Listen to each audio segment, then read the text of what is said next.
গত কিছুদিনে বিশেষ করে হিন্দু সমাজের পরিস্থিতি নিয়ে আমাদের মনে হয়েছিল যে যাতে কোনো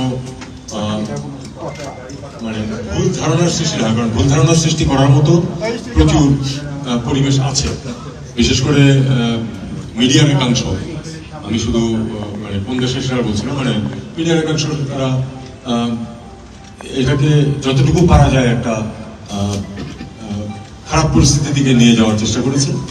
কাজে আমার মনে হয়েছে যে আমাদের যে এখানে ডিপ্লোম্যাটিক কমিউনিটি আছে তাদেরকে বিষয়টাতে একটা ব্যাখ্যা দেওয়া প্রয়োজন, যাতে তারা প্রকৃত অবস্থাটা বুঝতে পারে। আমি এটা জানি যে তাদের নিজেদেরও কিছু মেকানিজম আছে তথ্য সংগ্রহে, কিন্তু আমাদের অবস্থানটা পরিষ্কার করার জন্য আমি তাদেরকে আজকে ডেকেছি। একটু শর্ট নোটিসে গতকাল জাজ বলা হয়েছে, আজকে তারা এসেছে, মোটামুটি প্রায় সবাই এসেছে। সেখানে আমরা আমাদের অবস্থানটাকে ব্যাখ্যা করেছি। আমরা বলেছি যে আমাদের সংক্ষেপে বলেছি, তারপরে আপনাদের কিছু প্রশ্ন উত্তর দেবো। আমরা বলেছি যে আমাদের সাম্প্রদায়িক সম্প্রীতি হচ্ছে আমাদের সমাজের অংশ এবং সরকার এটা বজায় রাখতে দৃঢ় প্রতিজ্ঞ।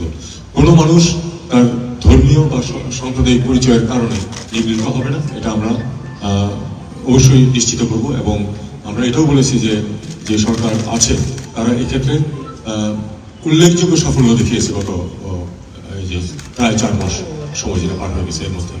কারণ মেজর কোনো যদিও মাল মশলা ছিল অনেক বেশি গণ্ডগোল হওয়ার মতো, সেটাকে কিন্তু আমরা নিয়ন্ত্রণে রাখতে পেরেছি সবার সহযোগিতা, রাজনীতিবিদরা সহ, ছাত্ররা, রাজনীতিবিদরা সবাই মিলে কিন্তু একটা আমরা পরিস্থিতি বজায় রাখতে পেরেছি, যেটা সৌহার্দ্যপূর্ণ।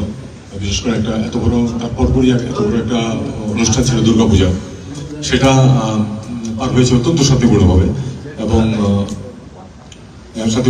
কোনো ধরনের কোনো মিসঅ্যাপ ছাড়া।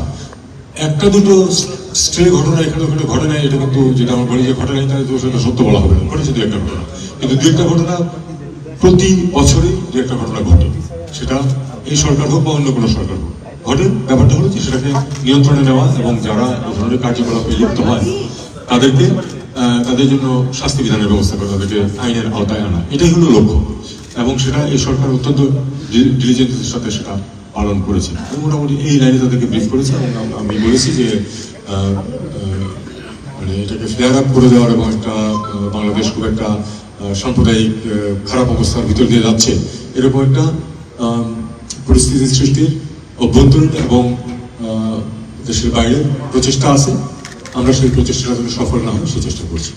দেখুন, আমরা যে বার্তাটা দিতে চাই সেটা হলো যে এই সরকার কোনো ধরনের কোনো সাম্প্রদায়িক যে কার্যকলাপ সেটাকে বরদাস্ত করবে না, এবং সেটা হিন্দু বলে কথা নয়, মুসলিম বলে কথা নয়, আমরা সবাইকে সমান চোখে দেখবো এবং এই মেসেজটা আমরা সবাইকে দিতে চাই, পার্টিকুলার কোনো একটা অংশকে না, সবাইকে এই মেসেজটা দিতে চেয়েছি। এবং এটাও আমরা বলেছি যে এ ব্যাপারে আইনটার গতিতে চলবে এবং সেখানে যদি কেউ বিশৃঙ্খলা সৃষ্টির চেষ্টা করে অবশ্যই সেটাকে শক্ত হাতে দমন করা হবে।